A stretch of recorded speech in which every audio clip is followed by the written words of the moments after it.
coming to the restart, but that has just been waved off, so going to be another lap of caution. And you see Jamie McMurray now leading with Johnson back in second and Carl Edwards running 7th in line. You talk about the sun glare from Michael Waltrip's onboard camera. Check this out during race action a minute ago. Wow, that is incredible. That's absolutely incredible. 4,005, 1,006. Whoa. Ooh, there's a track again. That's a good feel when you see the track again. Man, I've been in that position many times, and you're like asking your spotters to help you because you just can't see. Rain shower earlier, 23-minute rain delay, but we're back under sunny skies. Jeff Gordon on and off pit road again, and now, Doc, looks like we're headed for that restart. Gordon team still worried about the car. It sounded very sour when he pulled out a moment ago. They were just trying to isolate which cylinder it is. He's down on at least 7 cylinders, if not fewer than that. Back on the racetrack. Well, the restart, how much will the glare be a factor when you try to go down in turn 1 and you're side by side with traffic? Yeah, this one is actually the worst on these restarts. You got cars everywhere. Makes it very difficult. Carl Edwards can see that 48 car from here. When he's not going down the front stretch where he Well, can't see. Okay. He might be able to see him now. Yeah, that's right. He couldn't see him a while ago. McMurray pulls away, and Jimmy Johnson just goes right by. He fixed that little situation. Yeah, and it was actually a situation that if McMurray had led the rest of the laps right there, he and Jimmy would have been tied with 122 laps led, but Jimmy's going to take care of that little situation here. So Jamie McMurray can't be the one that's going to keep him from leading the most laps. Really only Kurt Busch is the only other driver now that could make that happen, is if he would get up there and lead a lot. Otherwise, Jimmy's going to wrap that up today. Carl Edwards back in 7th spot and mired in heavy traffic, trying to make his way up. There's a 99 car, Dave Blaney the 22. There's Mark Martin in the 8 behind Carl Edwards. Carl has to clear about 3 lap cars before he can ever get up to the next spot, which is the 11 car Denny Hamlin.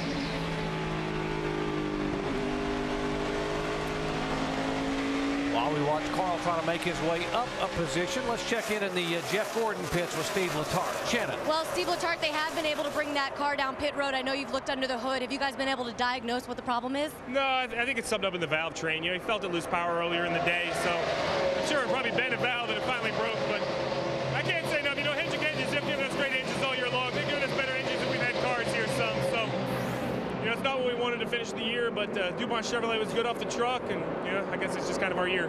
I know that you and Chad Knaus, 48 crew chief, definitely talked during the race. Has he spoken to you? Has there been any concern from that camp? No, not really. We just want to make sure when Jimmy comes up the lap, we stay out of our way, but I guess we had to break an engine. Ours is better than 48's. All right, Steve Letarte right now just still trying to figure out exactly what is wrong with that 24. Jeff Gordon being shown right now back in 29th position, 1 lap down. He was running in 4th place when the problem erupted with the engine.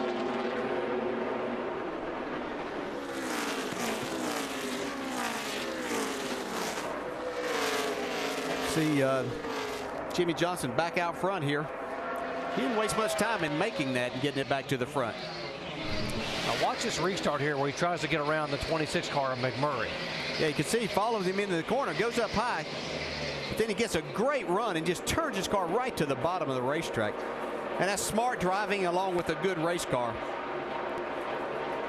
Watch Chad Knaus watching this. They got to bring it.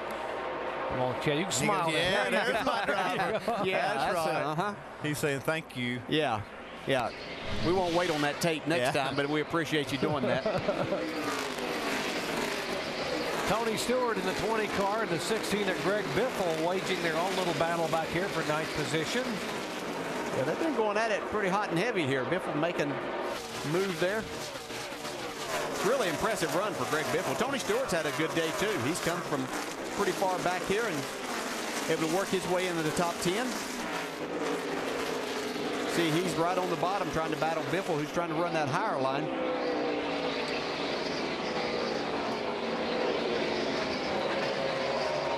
Those guys, 48 guys, put some tape on the grill, but they also have a piece of paper on the grill, so they've got a significantly smaller opening than they had earlier. They'll probably be watching the water temperature.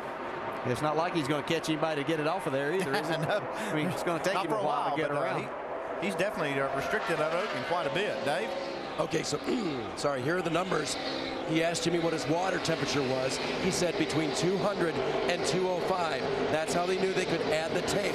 Now, they lowered the track bar to make it just a little bit tighter, but they put the tape on to get a little bit more downforce on that front nose. So, with the water reported at 200 during the run, Andy, would you be comfortable with that paper on there now? Yeah, if it was just 200, that shouldn't be a big deal. But what I start worried about is temperatures above 250 degrees. And if I was Chad, I'd be asking him now. We see it's kind of moving around on the grill. I'd be asking Jimmy what it is now. If they can keep it under 250, see Jimmy get a little bit loose right there. If they can keep it under 250, it should be fine. That little bit of paper could be contributing to that little bit of looseness right here, too, making a little bit more downforce on the nose. That along with the tape they added. Yes. Yeah, and this could be a situation we could see. Just we'll have to see if indeed it does impact the temperature on that car. But the one thing that they do have right now with Jeff Gordon off the pace, if they're needing to get to a car before they come up to any lap cars, then they do have that option of getting Jeff back there to where he could, Jimmy could get up behind him and try to help get that paper off of there. Here's Clint Boyer, the 07 car. Now he is being shown a lap down in the 19th position. The 29, though, is not. He is right behind the 99 in 8th spot, Kevin Harvick. Shannon? Well, I told you earlier, Kevin Harvick battling loose conditions. The car's pretty hooked up right now. They did make a track bar adjustment on that last pit stop just because Kevin Harvick was saying they were a little sideways off the corners. But right now, as you see Kevin Harvick right around his teammate Clint Boyer in that 07, the car is pretty good in that 29.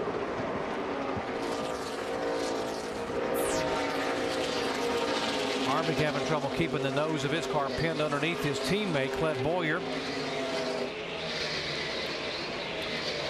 Jimmy Johnson trying to do what no driver has ever done at Phoenix International Raceway, win 3 in a row. He's also chasing history so he can be the last man standing when this year is done. Who's